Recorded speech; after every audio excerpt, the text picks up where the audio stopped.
Well, this story always seemed to me to be like a fairy tale. I don't know why, out of all the things in the Bible, that this is the one that makes me feel that way. But just something about the themes and the miracles and just the entire story from start to finish really always felt to me like it should be in a children's book with cartoon illustrations read to children before they go to bed at night. So if that's the way that I feel, I suppose that I should begin the telling of this story by saying once upon a time. And once upon a time, there was a king. His name was Nebuchadnezzar. And Nebuchadnezzar was the king of an empire called Babylon. Babylon was a massive empire. They were a powerful, wealthy, influential, growing empire. And Nebuchadnezzar, just like all kings of all kingdoms and all empires, was not content in the least with all of the wealth and the riches and the influence that he had. He wanted more and more and more all the time. He wanted more people. He wanted more land. He wanted more riches. He just wanted, essentially, for the whole world to be his domain. But Nebuchadnezzar did this, attempted this goal to just make the whole world his, in a way that a lot of kings didn't. Nebuchadnezzar was not afraid to be violent. It's not that. In fact, the Babylonians were a brutal army, but he didn't prefer violence. He didn't just want to kill his enemies. He wanted his enemies to become like him. He didn't want just to wipe things out. He didn't want to, rape and pillage and destroy. He just wanted to, bring everybody into the fold.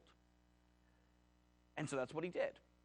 The way that he did it, in fact, we might call kidnapping, but to him seemed like a mutually beneficial idea between the Babylonians and the people they had conquered. Nebuchadnezzar ordered that the young men, the best and the brightest of the people that he had conquered, would be taken from their homes and brought to Babylon, where they would be raised. Not to be where they were from, but to be like Babylonians. They would get the best food, they would get the best education. After several years, they would be given high-up jobs. And in time, he thought, if he brings all these people in, then the people that he had conquered, the nations, they wouldn't want to fight back because, their kids are there. And these kids who grow up into adults would realize that being Babylonian was better than being wherever they were from. So that is what Nebuchadnezzar wanted to do. And to that end, one day, he brought to Babylon a young man by the name of Daniel. So Daniel was from a group of people that we are very familiar with called the Hebrews. And the Hebrews didn't really put up much of a fight when it came to fighting the Babylonians. They just weren't equipped to deal with this. And so Daniel's entire people had really kind of been run over. And Daniel was therefore really one of the lucky ones who ended up being invited to go to Babylon. He was the best, he was the brightest, and Nebuchadnezzar believed he had a bright future. Well, on top of all of that, Daniel had a very devout, very serious commitment to who he is as a person, who he was as a person. He was a Hebrew through and through, both culturally, but then also religiously, and he didn't want to change, which leads to our first major incident with Daniel when he was in Babylon. You see, King Nebuchadnezzar wanted the people to experience the best that his nation had to offer. The small boys from all over the various parts of the empire that he'd conquered, he wanted them to grow up big and strong and be like Babylonians. And that meant he put them on a special diet that was actually his own diet. The same food that King Nebuchadnezzar ate was the same food these young boys from all over the empire were given for their own daily diets, which for most of the young boys is amazing. This is better food than they'd ever eaten. And in fact, for Daniel, when we're talking cost and quality, it too was better food than he'd ever eaten. But you see, the Hebrews had some specific ideas about food. They did not believe that their God had actually given them all of the animals of all of the world to butcher and eat as meat. They believed that some animals were called clean and some animals were called unclean. And if you eat clean food, then not only are you physically healthy, but you're spiritually healthy. And if you eat unclean food, not only are you physically unhealthy, but you're spiritually unhealthy. And as it turns out, the Babylonians did not have these rules. The Babylonians did not have these regulations. They didn't have these same ideas about food. And so the very food, the very meat that they were butchering and giving to these boys was the very food and the very meat that Daniel and other Hebrew children were not supposed to be eating. So Daniel had a choice to make. He could try to figure out a way out of this somehow, or he could compromise. He could compromise who he was as a person, who he was as a Hebrew, what he believed about God, what he believed about sin, what he believed about what is proper to eat and to be. And Daniel did not want to compromise. He didn't want to change any of the things that he already believed. So he came up with a plan. He went to the person who was in charge of all the young boys, kind of the chief of staff, if you would, of the whole thing. And he went to the guy and he said, hey, listen, me and the other Hebrews, there were some other Hebrew boys, we would like to not eat this meat for religious reasons. We have no issue with any of the other stuff that's going on. We understand the way the world works. But can we just be vegetarians? Can we just eat the vegetables and not eat the meat? And the person who was in charge of everything kind of thought about it for a minute, and really he was sympathetic to their plight. He thought, well, that's, it's understandable this is how you'd feel. But he said, look, the reason you were given this food is it's the king's food. You don't want to insult the king, and the king wants you to grow up big and strong and tough. He wants you to basically look like him. And if I let you get by without eating the meat, then that's not going to happen, and then it's going to be my neck. So you really just got to go back and eat. And that was that. Daniel didn't have the answer that he was looking for. And so he kept thinking about it. He kept considering what it was that he was able to do. And he thought, okay, well, I asked one person. Why don't I just ask another person? But this time, I need to make sure that I have a plan. I need to make sure that I have an answer to the concern. So he went to the person who was in charge of just the Hebrews. So there's the guy who's in charge of everybody, and then there's somebody who's in charge of just the Hebrews. And he goes to the person who's in charge of just the Hebrews. And he says, listen, I understand that you want us to grow up big and strong and tough. You want us to eat this meat. You guys want us to be, strong for Babylon, and you want us not to insult the king. I get that. He said, so what I think, though, is that if we are faithful to our God, if we are faithful to our faith and our religion and our people, I believe that our God will actually make us stronger than anyone else.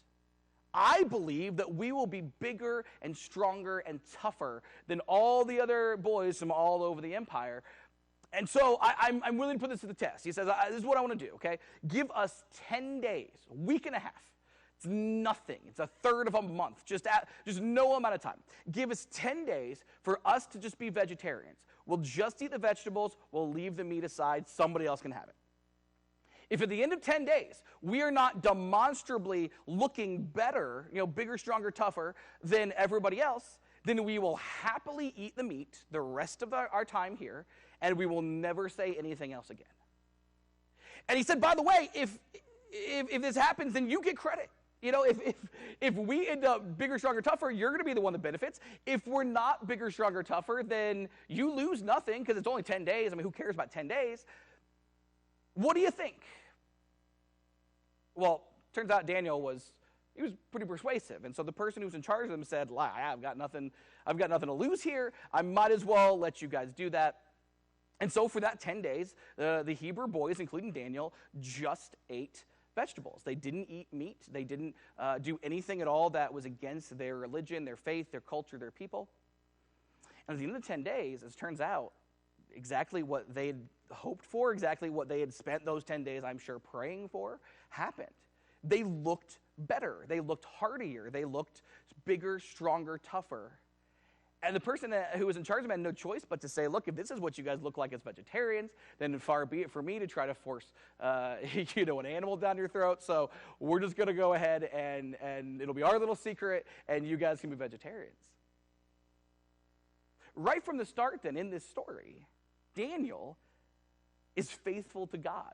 He doesn't want to compromise. He doesn't want to change who he is as a person. He doesn't let anyone around him dictate who he is. And Act 1 of our fairy tale ends quite happily, with Daniel faithfully being rewarded for his faith in God. As we begin Act 2 of our fairy tale here, we see Daniel has now grown up, and he's been given a job among the wise men of Babylon. Now, these wise men, they're astrologers, they're magicians, they're sorcerers, they speak to the dead, they do a lot of things that in Hebrew culture you're not at all supposed to do. But this is now the job of Daniel, to be able to interpret signs and wonders and different things like that. And it was a really good gig, because it was a gig that with it came power and prestige and honor, because the wise men of Babylon directly advised the king, Nebuchadnezzar. When Nebuchadnezzar had a problem, he went to his wise men. He went to these people and he said, hey, what do you think we should do? What direction should I take the empire? You know, what do you think this sign means? And they worked side by side and in hand with the king to make sure that Babylon grew. It was a great job that really reflected Daniel's intelligence and wisdom and just everything that he was. This was just the best you could be as a Hebrew. But he wasn't quite there yet. He was just really low guy on the totem pole. He was really just, at this point, he was just kind of in training. And that becomes important because one day the king has a dream. And this dream wakes him up in the middle of the night, and it is absolutely terrifying. It is disturbing. It is thought-provoking. It will not leave him. And he realizes this dream may change the entire fate of my empire, my kingdom. This dream may completely change everything that I know to be true. And he said, I need to make sure I know what it means. And so he wakes up in the middle of the night, his most trusted wise men. And he brings them before him and he says, listen, I had this dream and I need you guys to do something. I need you guys to tell me what it means. But this dream is different than all the other dreams I've ever brought to you, okay? I need to make sure you're getting it right. So not only do I need you to tell me what the dream means, but I'm not going to tell you what the dream is. I'm going to have you, if you're psychic, if you can, speak to the dead and speak to spirits and look at the stars, if you can do that, then surely you can tell me what my dream was. So tell me what my dream is, and then tell me what it means. The wise men, they didn't like that instruction.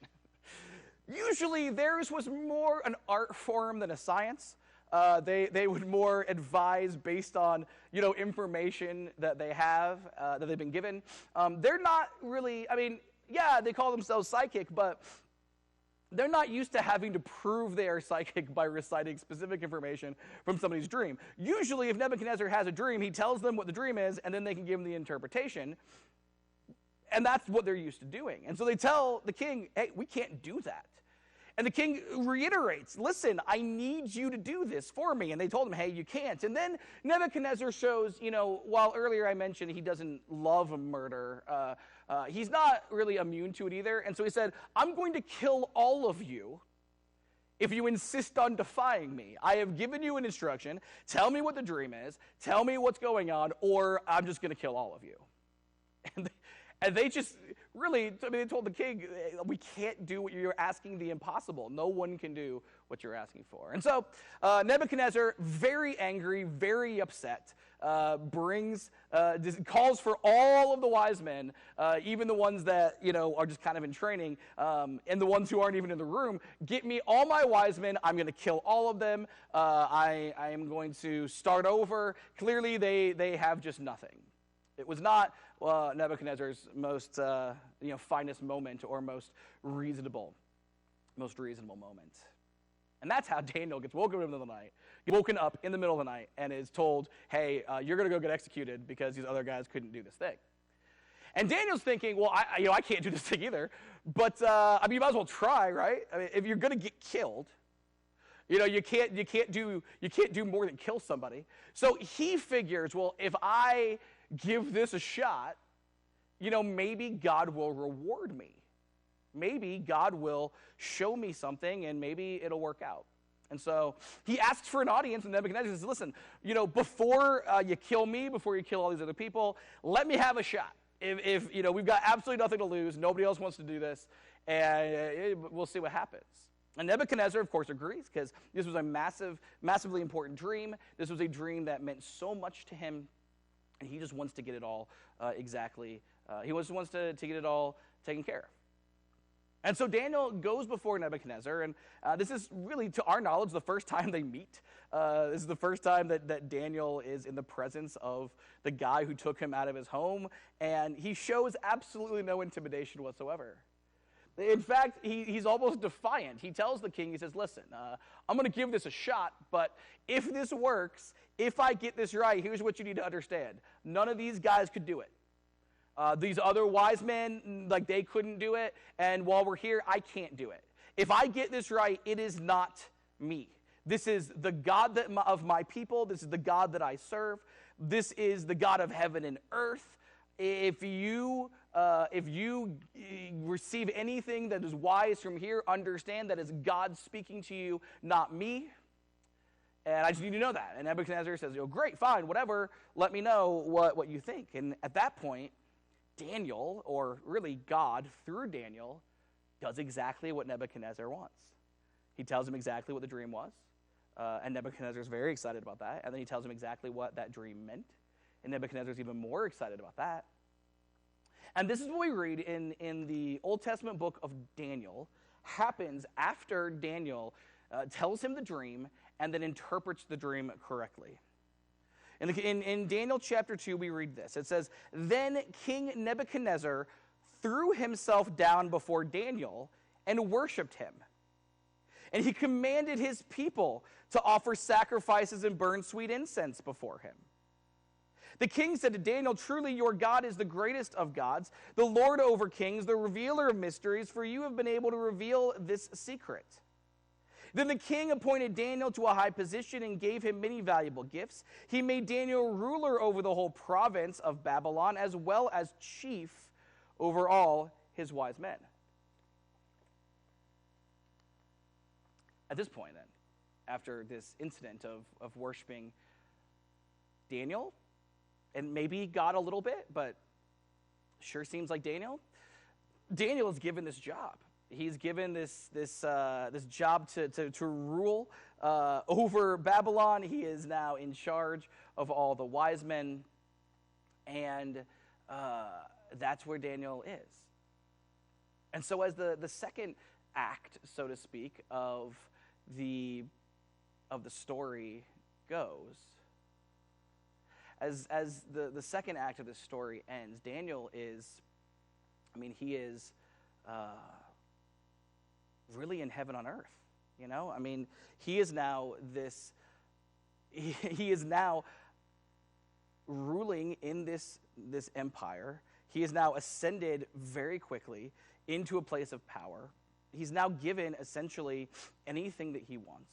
He is now basically King Nebuchadnezzar's right-hand man. And it allots him certain privileges, it allots him the ability to, live where he wants to live and eat what he wants to eat and be who he wants to be. And it also allots him the privilege of not really having to be Hebrew anymore. You see, Nebuchadnezzar doesn't look at Daniel as a Hebrew. He looks at him as a Babylonian. That is the whole plan. You bring the Hebrews in, and now here is the Babylonian that is part of this, that grows out of this. And so when Nebuchadnezzar ends up persecuting Hebrews, as happens in another piece of this story, there's these three people named Shadrach, Meshach, and Abednego. Daniel is suspiciously not persecuted. Shadrach, Meshach, and Abednego are, thrown in this fiery furnace for not bowing before this statue, and Daniel is not thrown into the fiery furnace for not worshiping this statue, which really, we can explain in a lot of ways. The story doesn't tell us, But he's either off worship, he's either off, serving the king somewhere, or he, is watching this all go on, or maybe he did bow, or, who knows what happened. But what we know is that it doesn't happen. And so as we move forward in this story, Daniel is given a level of privilege. He is profiting from his arrangement with King Nebuchadnezzar. He is profiting. He is better off, at least in a worldly sense, as a Babylonian than he ever was as a Hebrew. And that led to some things. That led to some enemies showing up. That led to people who were jealous. That led to people who sort of wanted to take him down. That led to people who maybe didn't think that a Hebrew should have some of these jobs, that it wasn't right. The Hebrews are the guys we throw in fires, not the guys we put in charge of everything, right? So there's some people who don't really like Daniel at all. But as long as Nebuchadnezzar is the king, it's not going to matter, because Nebuchadnezzar, absolutely bowed before Daniel, right? So there's absolutely no evidence that anything could possibly happen with Daniel as long as Nebuchadnezzar is around. And so, Nebuchadnezzar's whole life, Daniel's safe. And then Nebuchadnezzar dies, and then a new king shows up, and that new king understood the whole the concept with Nebuchadnezzar and with Daniel, and he learns all this stuff, and Daniel ends up becoming very close with him as well. And so his enemies can't do anything about Daniel with the second king. But then that second king dies, and a new king by the name of Cyrus shows up. Now Cyrus was a lot different than the Nebuchadnezzar and the king that came after Nebuchadnezzar. He actually wasn't Babylonian. He was from another part of the empire, and it's a whole complicated thing, but they had divided different pieces up, and he ends up taking over this kingdom. And so he likes Daniel. Daniel is a good worker. Daniel's a great ruler.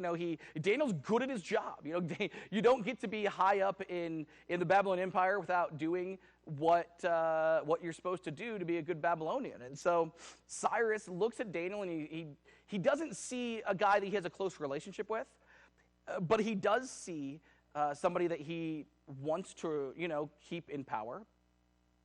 But most of all, he doesn't see someone who's a Hebrew. He doesn't. He doesn't see anyone who is any different than any other Babylonian. And that was the opportunity that Daniel's enemies, who don't like him in power, needed. So they went to Cyrus and said, listen, here's what we need to do, okay? You are in power, and we love that. We love that you are the king over us. That is great. It's amazing, wonderful. And he says, yeah, it's great, yeah. And they say, we need everyone to feel how we feel, and we think that the best way to do it is that you are worshipped and revered in the same way that the greatest Babylonian kings of all time were. So they said, what if we did this? Now that you're here, now that you're the king, what if for the next 30 days, for the next month, you were worshipped and you were prayed to, and only you were worshipped and prayed to. No other god, not even Babylonian gods, but certainly not foreign gods. No other gods are allowed to be prayed to. No other foreign gods are allowed to be worshipped. Only you for 30 days. And at the end of this month, what will happen is everybody will be so committed to you that we'll be able to move forward in a way that you are the greatest king that we've ever had. And Cyrus said, well, that sounds awesome. So let's do that. And so he decreed that everyone would have to, for the next 30 days, would have to pray only to him, would only worship only him, and that if you did not follow this law, if you did not follow this order or decree, that you would have to spend the night in a den filled with lions, who, of course, are going to eat you fairly early into the night. That was an execution. So Daniel finds this out. But, Daniel, he's used to this weird double life that he's been living, and he's used to, well, these things don't apply to me, right? Like, other people get thrown into the fires, but not me. Technically I'm a Jew, but nobody knows I'm a Jew. Technically I'm a Hebrew, but nobody knows I'm a Hebrew. Cyrus doesn't even know I'm a Hebrew, so he just goes and lives his life, and he worships God, and he prays to God, and he gets caught, and he gets arrested. And Cyrus is, of course, dumbfounded. He has no idea that this is Daniel. He doesn't care. And he says, well, look, I have to follow the law. I made this decree. You're not special. Daniel learns at this point that Nebuchadnezzar and, the next guy they're not here. So you're not special. He says, you're going to have to be executed. I'm going to throw you into this den of lions. And so that's what happens. And that's the story we always know of Daniel. We get real fairy tale-y, because as we know in the story, Daniel gets thrown into this pit, into this den that lions live in, and God shuts the mouths of the lions. And Daniel survives. And this is what we read happens. The next morning, Cyrus comes out and he asks, he yells into the pit, hey, Daniel, are you still alive? Did your God save you? And this is what we read. It's in Daniel chapter 6. It's a really interesting passage of scripture. He says, Daniel answered, long live the king.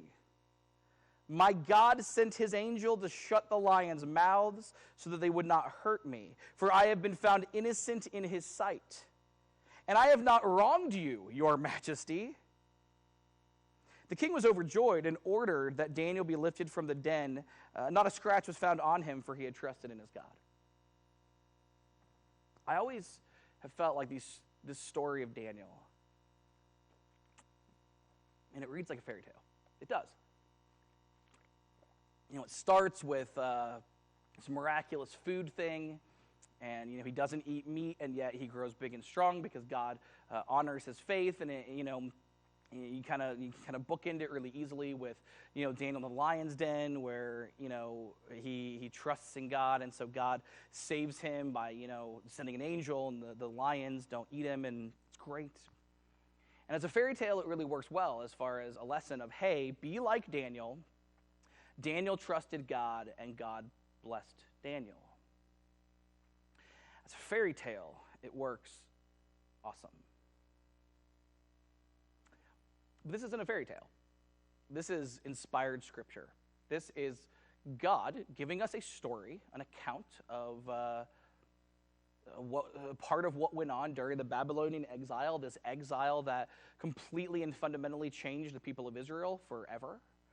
Changed the way they worshiped, changed what they believed about God, changed how they understood, what they even did with scriptures, what scriptures were written. It just changed everything.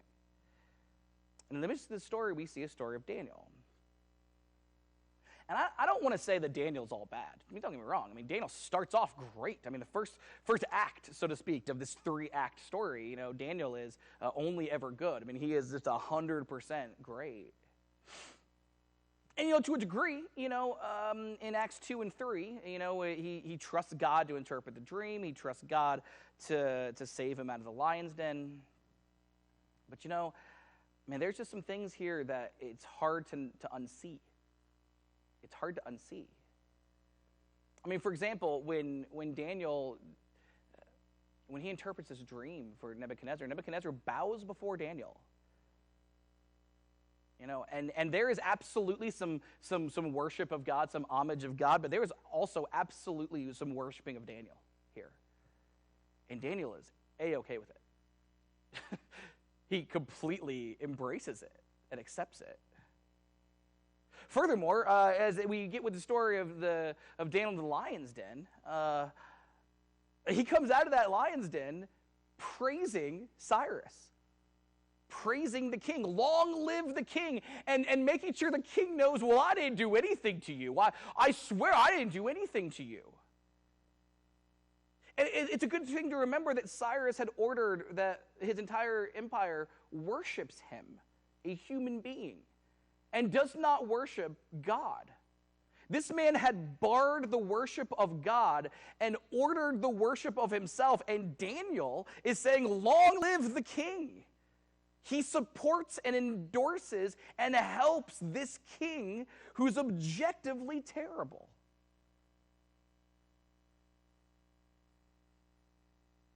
And look, it's a whole other sermon. But Daniel should have been thrown in that fiery furnace with Shadrach, Meshach, and Abednego. He should have been. Daniel should have insisted on it.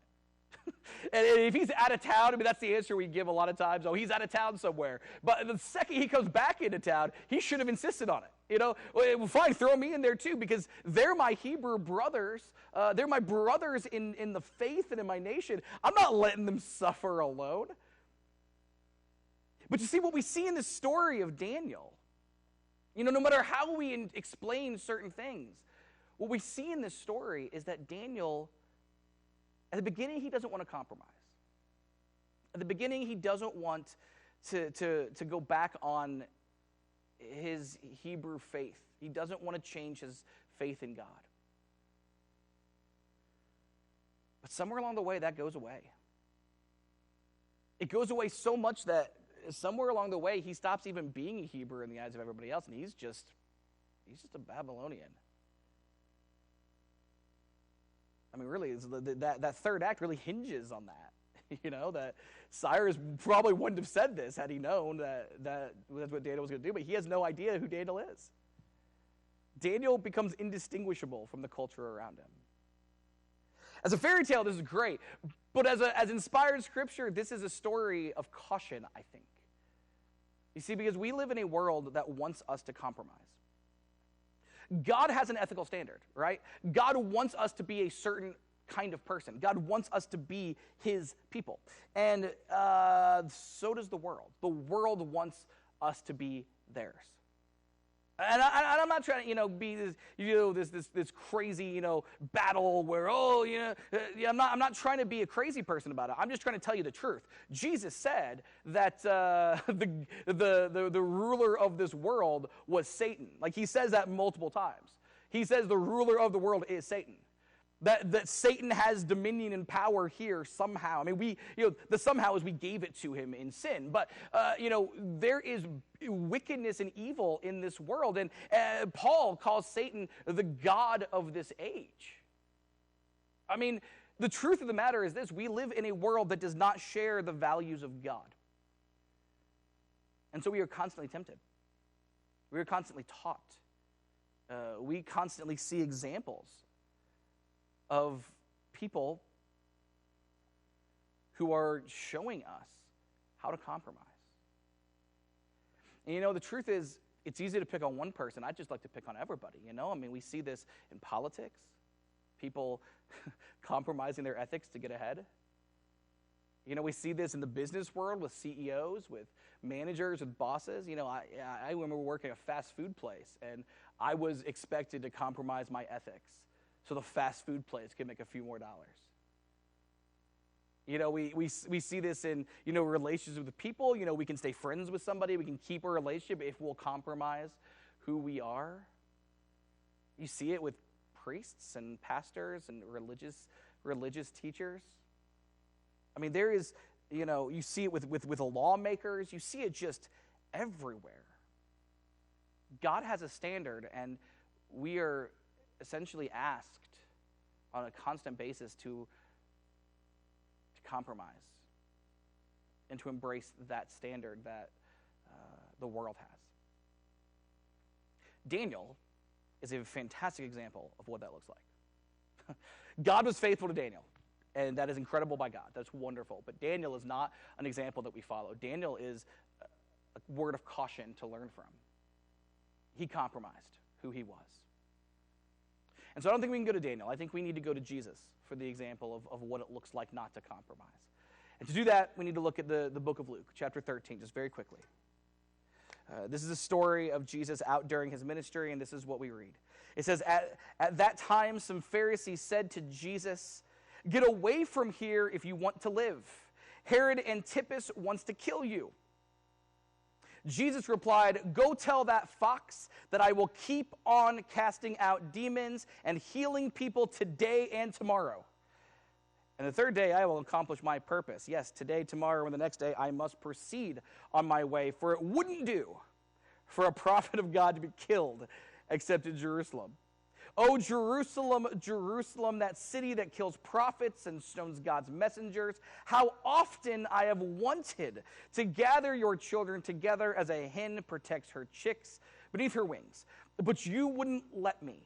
And now look, your house is abandoned, and you will never see me again until you say, blessings on the one who comes in the name of the Lord. There's a lot going on in this passage. This passage is a sermon unto itself. What we need to see is two things. We need to see first and foremost that Herod Antipas, who is the son of Herod the Great, who Herod the Great tries to kill Jesus, doesn't get it done. Herod Antipas tries to kill Jesus, he does get it done. He's at least part of the group of people that gets it done.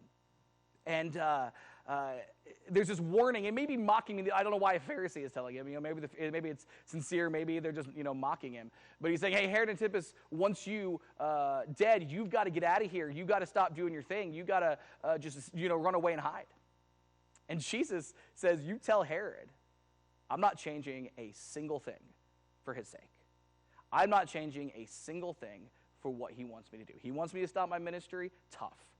He wants me to not cast out demons. He wants me to not heal the sick. He wants me to stop teaching. Yeah, tough. I don't care. I'm going to do what I'm going to do today. I'm going to do what I'm going to do tomorrow. I'm going to do what I'm going to do indefinitely. And it's amazing. It talks about accomplishing his purpose on the third day. It's a blatant reference to the resurrection. Jesus is essentially saying, you can go ahead and kill me, and I'm still going to go ahead and accomplish the purposes that I'm here for. You can do nothing to stop me. Jesus is telling Herod, you can't change what it is that I'm here to do. And then there's an amazing word picture here, an amazing, almost fairy tale-like illustration he gives. He calls Herod a fox. He says, you go tell that fox that. And then he turns to the people and he says, all I want to do is be your mother hen and gather you to me. And he says, you will see me again. And he references, what's said at Palm Sunday when he comes back into Jerusalem that last time. Jesus compares himself to a mother hen. And he compares Herod to a fox. And usually the funny thing is, there's the whole, fox gets in the hen house thing, right? But in this case, Jesus reverses that. In this exchange, the hen conquers the fox. And you see, there is so much beauty here and so much conviction here. Jesus will not let Herod stop what he's doing. The world around him tried to get Jesus to compromise. Just run away today. Just right now, just get out now. And Jesus refused to compromise. And when we think about the picture of a fox and a hen, a hen is, the hen's not a fighter. I've not been much on a farm, but hens don't win, physical altercations. And neither did Jesus. Jesus, he wins by dying. Jesus wins by losing. He dies, but he raises from the dead. As we have talked about before, God is so loving and kind and gracious that God stubbornly refuses to fight back when we want to fight that way. Because at the end of the day, nothing changes Jesus. We follow in the footsteps of Jesus, not Daniel. We live in a world that wants to change us as much as the Babylonians wanted to change Daniel. We live in a world that it wants to change us every bit as much as Herod wanted to change Jesus. And yet we are going to be, if we are going to be people of God, we are going to be the people who follow in the footsteps of Jesus and say defiantly, we will not be moved. We will not change. No matter the cost, no matter what happens, we will be people who follow Christ and live up to a loving, gracious, kind standard where we put other people first, no matter what. And that leads us to our third lesson from Children's Church for Adults. As we look at these old stories that we have all known as kids and we look at them again as adults, hopefully there are some new lessons to learn. And our lesson from Daniel, the lion's den, Herod the fox, and Jesus the hen, what really does sort of sound like a fairy tale. Our third lesson is this. In a world tempting us to compromise our ethics, Christ has called us to hold on to righteousness. One more time, I'll say that. In a world tempting us to compromise our ethics, Christ has called us to hold on to righteousness. That's what we've got for today. We're so appreciative of you guys watching these. I know this is a very strange time for everybody. Just real quick, in the coming weeks, kind of be on the lookout for when this might end. We met together this week to talk about that, and there was a new order by the county that was really limiting who could and couldn't be at church, which we take as a precaution. We, more than anything else, more than anything we're doing, like I just preached, we want to be the people that Christ wants us to preach. We want to put other people first. We want to be loving and gracious and kind and not let anything change that. So I don't want this virus to change that. I don't want the culture around us to change that. So we are continuing to stay online only, and we will let you know, probably as we continue to follow the county's orders here, when we can actually all gather together and it's safe for us to do that, we will absolutely let you know. In the meantime, we so much appreciate your financial support. There's a place in the comments below to do that, and a place for online giving and a place to send your checks. I feel like I don't even need to say that because last month you guys were so wonderful in supporting us as if we were having in-person church, and we just so much appreciate that. Thank you for that. We're going to ask just for a few more weeks here, hopefully, that you guys continue that. We love you guys. We are praying for you guys by name as often as we can, at least a couple times a week. You individually are being prayed for, and we're here. If you guys need anything, let us know. Send a text, shoot a Facebook message, give us a call, we love you guys. We're here for you, and we will talk to you guys soon.